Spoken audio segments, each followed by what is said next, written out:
Witam serdecznie.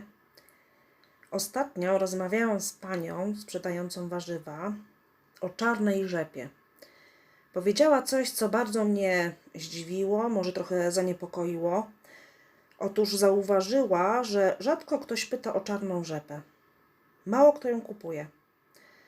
Naprawdę szkoda, że w swojej diecie nie uwzględniamy czarnej rzepy, gdyż na tym traci nasz organizm. W tym odcinku chciałabym zachęcić Państwa do spożywania tego warzywa, dlatego powiem o jego właściwościach zdrowotnych, kosmetycznych. Na końcu podam też przepis na pyszną sałatkę z czarną rzepą w roli głównej. Serdecznie zapraszam. Czarna rzepa, niektórzy tak nazywają rzodkiew murzynkę.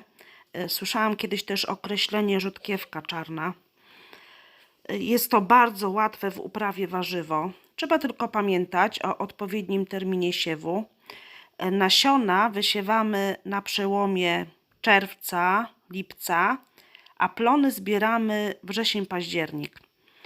A więc jest gotowa do spożycia, gdy najbardziej jej potrzebujemy. Okres jesienny, no to wiadomo, to czas, gdy nasz układ odpornościowy wymaga większego wsparcia. A właśnie czarna rzepa ma takie właściwości wspomagające układ odpornościowy. To taka prawdziwa bomba witaminowa. Posiada witaminę A, C, witaminy z grupy B, PP. Poza tym magnez, wapń, cynk, siarkę, żelazo, fosfor.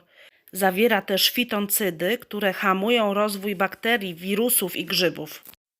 Czarna rzodkiew sprawdza się w niedoczynności wątroby, w łagodnych stanach zapalnych. Dla ciekawych wspomnę, że na przykład rapacholin w swoim składzie ma wyciąg suchy z korzenia rzodkwi czarnej. Poza tym pomaga przy kaszlu, zapaleniu górnych dróg oddechowych. Powinny ją spożywać osoby mające problem z cholesterolem. Z kolei zawarte w niej glikozydy działają przeczyszczająco, odkażająco i wzmacniająco na naczynia krwionośne. Warzywo to jest też stosowane na bóle reumatyczne.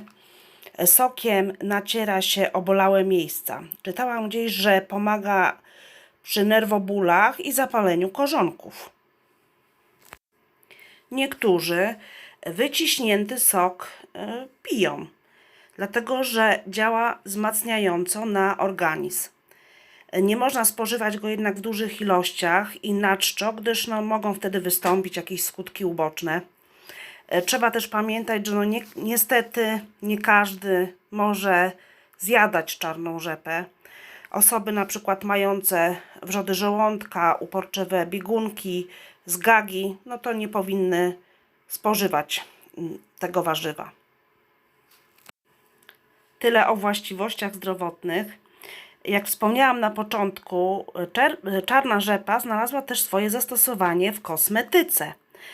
Producenci wykorzystują ją na przykład do produkcji szamponów przeciwupierzowych. Dlaczego? Otóż odkaża i redukuje produkcję sebum przez gruczoły łojowe w skórze. Sama zresztą pamiętam, że kiedyś wyciskałam sok z rzodkwi i wcierałam we włosy, by wzmocnić cebulki i pobudzić je do wzrostu. Ogólnie spożywanie czarnej rzepy dobrze wpływa i na wygląd włosów, na paznokcie, skórę. Czarna rzepa, tak niepozorna, a ma w sobie moc. Na pewno nie powiedziałam o wszystkich właściwościach, ale myślę, że dostarczyłam argumentów, by zainteresować się tym warzywem, częściej go spożywać. Na pewno przyczyni się do poprawy naszego zdrowia, ale i urody. Mam nadzieję, że chociaż trochę zachęciłam do poszerzenia diety o czarną rzepę. Zauważyłam, że też niełatwo jest ją dostać, dlatego zachęcam do uprawy w swoich ogródkach. Przypomnę, że siejemy ją dopiero pod koniec czerwca, początek lipca.